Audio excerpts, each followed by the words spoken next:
Hi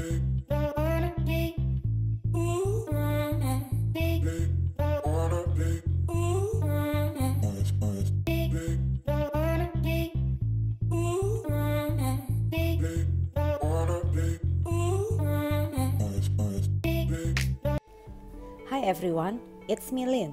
Welcome to Hello Gadget.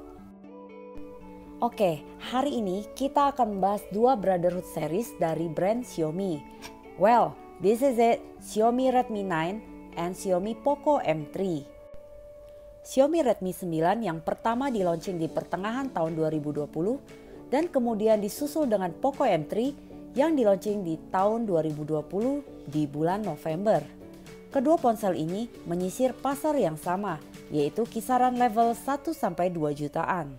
Well, di sini bagi kalian yang penasaran apa sih perbedaan antara kedua ponsel ini, langsung aja simak video full comparison antara Redmi 9 versus adik seperguruannya Poco M3. Oke, kita mulai dari sisi desainnya. Baik Redmi 9 maupun Poco M3 sama-sama hadir dengan konsep water drop display. Sementara untuk material backdoornya masih dengan bahan dasar polikarbonat namun dengan finishing yang berbeda, di mana Poco M3 memilih finishing berupa bahan kulit atau leather, sedangkan Redmi 9 berfinishing motif line atau garis-garis. Untuk bagian dimensinya, kedua smartphone ini sama-sama dikemas dengan bentang 6,53 inch. Dan keduanya pun sama-sama menggunakan layar dengan teknologi IPS LCD dengan resolusi Full HD+, dan dengan bobot yang sama juga, 198 gram. Untuk protection layarnya pun kedua ponsel ini kompak memilih Corning Gorilla Glass generasi ketiga.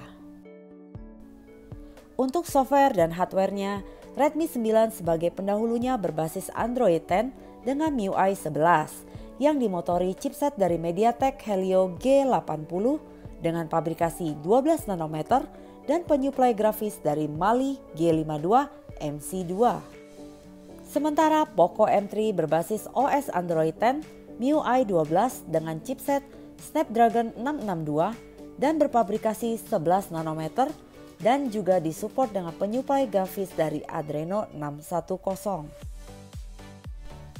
Untuk memenuhi kinerja fotografinya, di sini terlihat Poco M3 yang hadir dengan setup triple kamera terlihat lebih unggul dengan main kamera yang beresolusi 48 megapiksel untuk wide lensnya dan masing-masing 2 megapiksel untuk makro dan depth sensornya. Sementara generasi pendahulunya Redmi 9 yang hadir dengan setup quad kamera yang antara lain beresolusi 13 megapiksel wide lens, 8 megapiksel ultra wide lens, dan masing-masing 2 megapiksel untuk depth sensor dan macro lensnya. Untuk selfie kameranya sendiri, kedua ponsel ini sama-sama dibekali dengan single kamera yang beresolusi 8 megapiksel.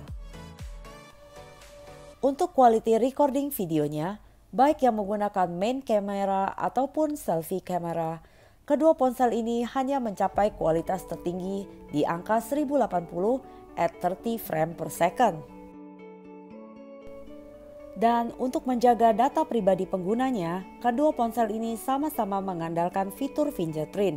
Namun untuk peletakannya berbeda, di mana Poco M3 dengan side mounted fingerprint, sementara Redmi 9 dengan rear mounted fingerprint. Untuk menjalankan semua kegiatan multitaskingnya, Poco M3 hadir lebih unggul dengan kapasitas baterai yang lebih besar, yaitu 6000 mAh.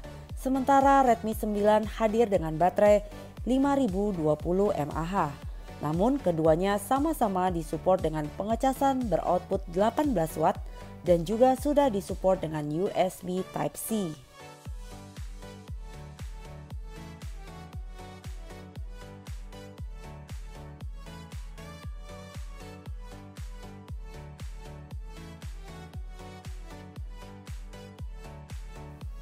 Oke, setelah tadi kita bahas perbedaan spesifikasi di atas kertas antara Redmi 9 dengan Poco M3, sekarang kita akan lanjutkan ke sesi berikutnya yaitu booting test antara Redmi 9 dengan Poco M3.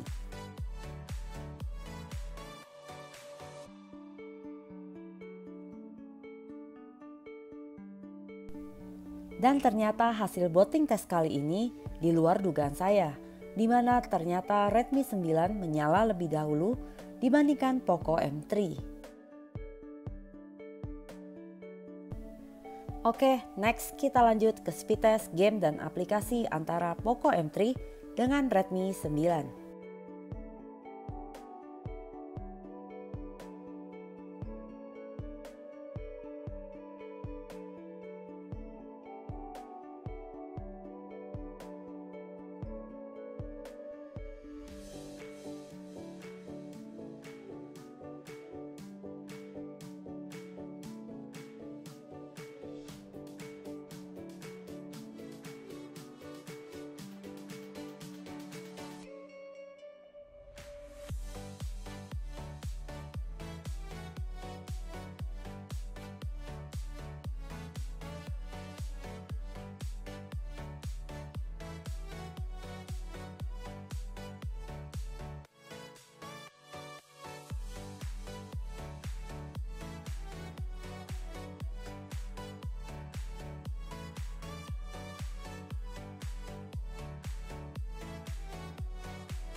Dan untuk hasil speed test game dan aplikasi antara Poco M3 dengan Redmi 9, di sini ternyata Poco M3 lebih banyak mendapatkan poin dibandingkan Redmi 9.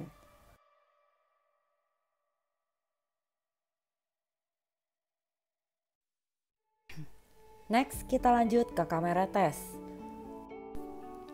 Perlu diketahui di sini, dalam sektor fotografi, perbedaan antara Redmi 9 dan Poco M3 cukup signifikan, di mana pada Poco M3 yang unggul dengan main kamera 48 megapiksel, tetapi harus minus kehadiran ultra wide lens. Oke, kita langsung saja simak sampel foto dan recording video antara Redmi 9 dan Poco M3. Let's go!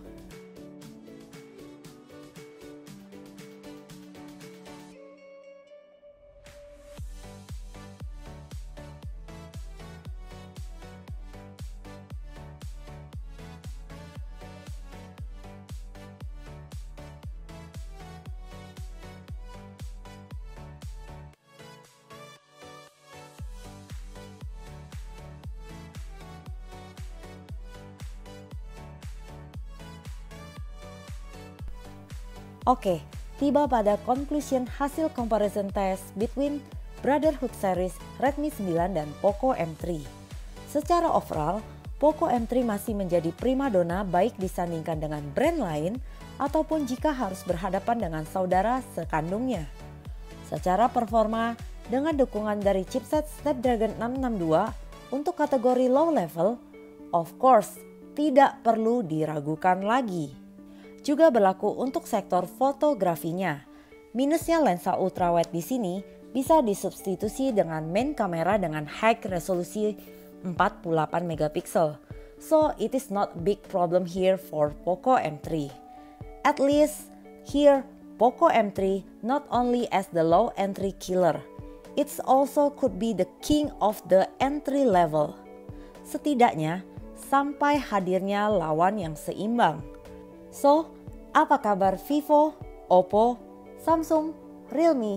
Berminatkah menjawab tantangan dari Poco M3? Saya Lin, thank you and see you in the next video. Bye-bye.